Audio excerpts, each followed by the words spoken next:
Hi hello ವೀಕ್ಷಕರೇ, welcome back to my YouTube channel. ಹೇಗಿದ್ದೀರಾ ಎಲ್ಲರೂ? ಐ ಹೋಪ್ ಎಲ್ಲರೂ ಕೂಡ ಚೆನ್ನಾಗಿದ್ದೀರಾ ಅಂತ ಅಂದ್ಕೊಳ್ತಾ ಇವತ್ತಿನ ವಿಡಿಯೋ ಶುರು ಮಾಡ್ತಾ ಇದ್ದೀನಿ. ಅದಕ್ಕೂ ಮುಂಚೆ ತಾವೇನಾದ್ರು ಮೊದಲನೇ ಬಾರಿ ಚಾನಲ್ನ ವಿಸಿಟ್ ಮಾಡಿದರೆ ತಪ್ಪದೆ ಚಾನಲ್ನ ಸಬ್ಸ್ಕ್ರೈಬ್ ಮಾಡ್ಕೊಳ್ಳಿ. ವಿಡಿಯೋ ಇಷ್ಟ ಆದರೆ ಲೈಕ್, ಶೇರ್ ಆ್ಯಂಡ್ ಕಮೆಂಟ್ ಮಾಡೋದನ್ನು ಮರಿಬೇಡಿ ಸ್ನೇಹಿತರೆ. ಬನ್ನಿ ಹಾಗಾದ್ರೆ ಇವತ್ತಿನ ವಿಡಿಯೋನ ಶುರು ಮಾಡೋಣ. ಗಾಳಿಗೆ ಗಾಳ ಹಾಕುವುದಕ್ಕೆ ಸಾಧ್ಯವಿಲ್ಲ, ಮುಳ್ಳಿನ ಗಿಡಕ್ಕೆ ಬಟ್ಟೆ ಒಣಗಾಕುವುದಕ್ಕೆ ಸಾಧ್ಯ ಇಲ್ಲ.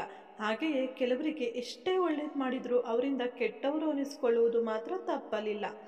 ಖಂಡಿತವಾಗ್ಲೂ ಇದು 100ಕ್ಕೆ 100 ಸತ್ಯ ಮಾತು ಸ್ನೇಹಿತರೆ. ನನಗಂತೂ ತುಂಬಾ ಎಕ್ಸ್ಪೀರಿಯನ್ಸ್ ಆಗಿದೆ ಇದ್ರ ಬಗ್ಗೆ. ಹಾಗೆ ಇಲ್ಲಿ ಹೇಳಿರುವಂತಹ ಉದಾಹರಣೆಗಳು ತುಂಬಾ ಚೆನ್ನಾಗಿದೆ ಅಲ್ವಾ? ಏನಂದರೆ, ಯಾರಾದರೂ ಗಾಳಿಗೆ ಗಾಳ ಹಾಕೋಕ್ಕಾಗುತ್ತಾ ಹೇಳಿ? ಸೊ ಅದು ಅಸಾಧ್ಯನೇ ಅಲ್ಲ, ಮೀನ್ಸ್ ಅಸಾಧ್ಯ ಅದು ಅಲ್ವಾ? ಹಾಗೆಯೇ ಮುಳ್ಳಿನ ಗಿಡಕ್ಕೆ ಹೋಗಿ ನೀವು ಬಟ್ಟೆ ಒಣಗಾಕ್ತೀರಾ? ಮೀನ್ಸ್ ಒಣಗಾಕಬಹುದು, ಹಳ್ಳಿ ಕಡೆ ಸ್ವಲ್ಪ ಜನ ಮಾಡ್ತಾರೆ. ಆದರೆ ಅದನ್ನು ಅಷ್ಟೇ ಹುಷಾರಾಗಿ ಬಿಡಿಸ್ಕೋಬೇಕು, ಇಲ್ಲಾಂದರೆ ಹರಿಯೋದು ನಮ್ಮ ಬಟ್ಟೆನೇ. ಹಾಗೆಯೇ ಜನಗಳಿಗೂ ಅಷ್ಟೇ. ಸೊ ನೀವೇನೇ ಒಳ್ಳೇದು ಮಾಡಿ ಏನೇ ಮಾಡಿದ್ರೂ ಕೂಡ ಅಯ್ಯೋ ಅವರೇನೋ ಸ್ವಾರ್ಥಕ್ಕೆ ಮಾಡಿದಾರೇನೋ, ಸೊ ಬಿಡು ಅವಳೇನು ಸುಮ್ಮನೆ ಮಾಡಿದಾಳ, ಬಿಟ್ಟು ಮಾಡಿದಾಳ, ನನ್ನ ಕಡೆಯಿಂದ ಸಹಾಯ ಬೇಕಿತ್ತು ಅಂತ ಮಾಡಿರೋದು, ಈ ರೀತಿಯಾಗಿ ತುಂಬಾ ಅಂದರೆ ತುಂಬಾ ಮಾತುಗಳನ್ನು ನೀವು ಕೇಳಬೇಕಾಗುತ್ತೆ ಸ್ನೇಹಿತರೆ ಅಲ್ವಾ? ಸೊ ಇಲ್ಲಿ ನಾನು ಹೇಳ್ತಾ ಇರೋದು ಇಷ್ಟೇ. ಯಾಕಪ್ಪ ಅಂತಂದರೆ, ನಾವು ಏನೇ ಒಂದು ಒಳ್ಳೇದು ಮಾಡ್ತಾಯಿದ್ದೀವಿ ಅಂತ ಅಂದಾಗ ಫಸ್ಟು ನಮ್ಮ ಅವಶ್ಯಕತೆ ನಾವು ನೋಡ್ಕೋಬೇಕು ಅಂತ ನಂಗೆ ಕೆಲವೊಂದು ಸಲ ಅನಿಸುತ್ತೆ ಸ್ನೇಹಿತರೆ. ನಿಮ್ಗೆ ಅನಿಸ್ಬೋದು ನಾನು ಹೇಳ್ತಾ ಇರೋದು ಸ್ವಾರ್ಥ ಅಂತ. ಆದರೆ ಒಂದು ಸಲ ನೀವು ಪ್ರಾಕ್ಟಿಕಲಾಗಿ ಥಿಂಕ್ ಮಾಡಿ, ನಾವು ಬೇರೆ ಯಾರಿಗೂ ಅತಿಯಾಗಿ ಒಳ್ಳೇದು ಮಾಡೋಕ್ಕೆ ಹೋಗಿ ಅವ್ರ ಕಡೆಯಿಂದ ಕೆಟ್ಟವರು ಅಂತ ಅನ್ನಿಸ್ಕೊಂಡು ಬರೋದಕ್ಕಿಂತ ಸುಮ್ಮನೆ ಇರೋದು ವಾಸಿ ಅಲ್ವಾ? ಕೆಲವೊಮ್ಮೆ ನಮ್ಮ ಮನಸ್ಸು ಕೂಡ ತಡೆಯೋದಿಲ್ಲ. ಯಾರಿಗಾರು ಏನಾದ್ರು ಕಷ್ಟ ಆಗ್ತಾಯಿದೆ ಅಂದಾಗ ಅವ್ರಿಗೇನೋ ಒಂದು ಒಳ್ಳೇದು ಮಾಡಬೇಕು, ಅವ್ರನ್ನ ಕಷ್ಟದಿಂದ ಹೊರಗೆ ತರಬೇಕು ಅಂತೇಳಿ ನಮ್ಮ ಮನಸ್ಸು ಆಲೋಚನೆ ಮಾಡ್ತಾ ಇರುತ್ತೆ. ಆದರೆ ನಮ್ಮನ್ನು ಸುತ್ತಮುತ್ತ ನೋಡುವಂತಹ ಜನಗಳ ಉದ್ದೇಶನೇ ಬೇರೆ ಇರುತ್ತೆ. ಅಂದರೆ ಅವರು ನಮ್ಮನ್ನು ಅಂದ್ಕೊಂಡಿರೋದು ನಾವೇನೋ ಒಂದು ಕೆಟ್ಟ ಉದ್ದೇಶ ಇಟ್ಕೊಂಡೆ ಅವ್ರಿಗೆ ಆ ರೀತಿ ಸಹಾಯ ಮಾಡ್ತಾ ಇದ್ದೀವಿ ಅಂತ ಹೇಳಿ.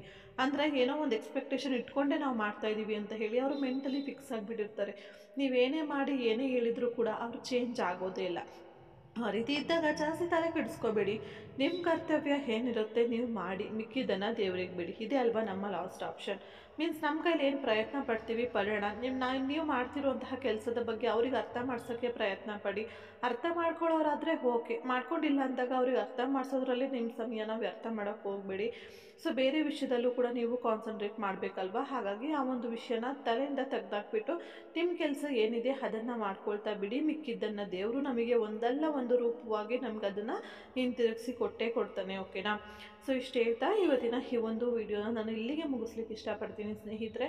ಐ ಹೋಪ್ ಇವತ್ತಿನ ಈ ಒಂದು ವಿಡಿಯೋ ತಮ್ಮೆಲ್ಲರಿಗೂ ಇಷ್ಟ ಆಗಿರ್ಬೋದು ಅಂತ ಅಂದ್ಕೊಳ್ತೀನಿ. ವಿಡಿಯೋ ಇಷ್ಟ ಆಗಿದ್ದರೆ ಲೈಕ್ ಮಾಡಿ, ಶೇರ್ ಮಾಡಿ, ಕಮೆಂಟ್ ಮಾಡಿ. ಹಾಗೆ ತಪ್ಪದೇ ನಮ್ಮ ಯೂಟ್ಯೂಬ್ ಚಾನಲ್ ಸಬ್ಸ್ಕ್ರೈಬ್ ಮಾಡ್ಕೊಂಡು ಸಪೋರ್ಟ್ ಮಾಡೋದನ್ನು ಮರಿಬೇಡಿ ಸ್ನೇಹಿತರೆ.